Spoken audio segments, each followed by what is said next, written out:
2020년 7월 10일 북한 노동당 제1부부장 김여정은 미국을 향해 비핵화의 여지를 남겼는데요. 트럼프 대통령은 지난 2018년 북미 정상회담을 시작으로 대북한 전략은 한반도 평화를 목표로 북한을 회유하고 있습니다. 하지만 정상회담에서의 합의문은 결렬되었고 2020년에는 볼턴의 회고록이 출간되는 등 여러 악재를 거쳐 북한과의 관계는 진전사항이 없는데요. 미국 대선을 앞두고 트럼프 대통령이 북한과의 외교를 주요 성과로 주장하고 있어 이를 이용하려는 북한과 북미 관계를 중재하려는 남한, 그리고 미국의 팽팽한 외교가 지속될 것으로 예상하고 있습니다. 1952년 한국 내전을 시작으로 남북한이 대립한 지 68년이 지난 2020년에도 남북한의 이해관계는 좁혀지지 않고 있는데요. 그 이유는 해당 문제가 한반도의 주인공인 남북한만의 문제가 아닌 이념 대립과 여러 국가의 이해관계가 뭉친 국제적인 문제이기 때문입니다. 하지만 저는 어려움이 있더라도 언젠가는 남북한이 서로 이해할 것이라고 믿고 있는데요. 여러분들은 어떻게 생각하시나요? 만약 모든 일이 잘 풀려 비핵화에 합의하고 평화협정을 거쳐 통일에 한 걸음 다가갔으면 어땠을까요? 그리고 언젠가는 통일이 된다면 한국의 국력은 어떨까요? 궁금하시지 않나요? 조사는 제가 할 테니까요. 여러분들은 편하게 영상을 시청해주세요. 그럼 출발하겠습니다. 먼저 면적을 알아볼까요? 통일한국의 면적은 남한 면적 10만 제곱킬로미터에서 북한 면적 12만 제곱킬로미터를 합쳐 약 22만 제곱킬로미터로 세계 85위입니다.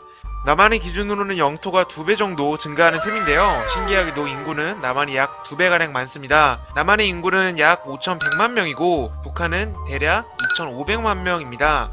따라서 통일한국의 인구는 대략 7,700만 명으로 예상되는데요. 북한의 경우 남한보다 여자 비율이 높아 일시적으로 저출산 문제를 해결할 수 있다고 합니다.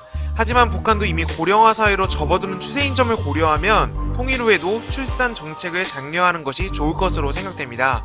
인구 밀집도는 남한 지역이 가장 높을 것으로 예상되는데요. 따라서 통일한국의 수도는 인구를 가장 많이 보유하고 인프라가 잘 구축되어 있는 서울이 수도가 될 가능성이 높습니다.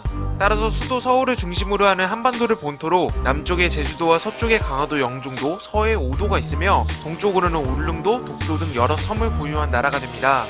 섬 얘기가 나와서 드리는 말씀인데 한반도의 섬의 위치는 매우 절묘한데요. 모든 반도가 그렇겠지만 해양 방어선은 자연스럽게 반도를 둘러싸고 있는 형태로 구성되어야 합니다.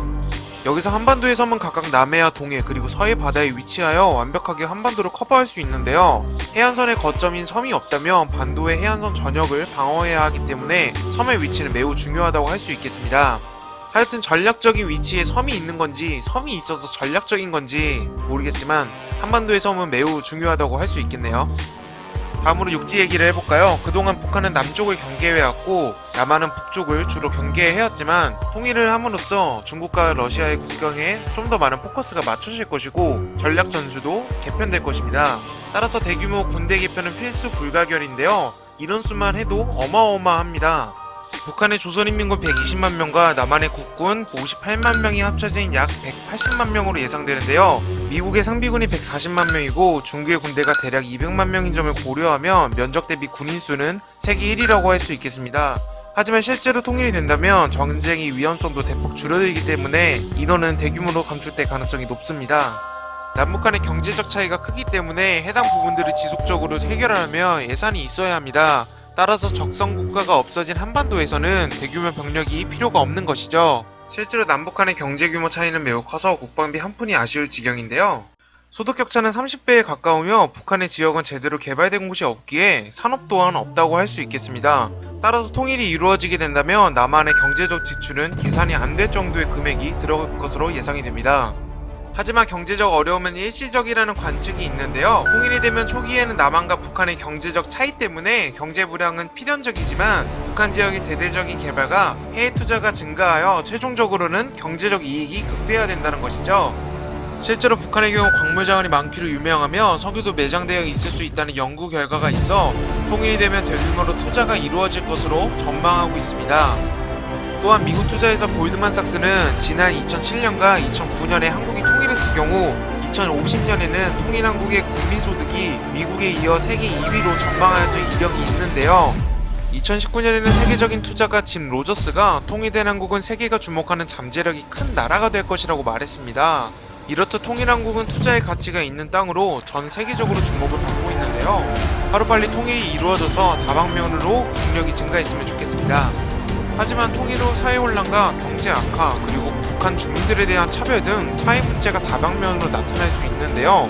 그 문제는 우리 사회가 좀 더 성숙하게 대처를 해서 사회 문제를 극복해야 하지 않을까 싶습니다. 오늘은 통일한국에 대해서 알아보았는데요. 저는 통일이 빨리 되어서 세계 2위의 경제력의 한국을 보고 싶네요. 여러분들은 생각이 어떠신가요?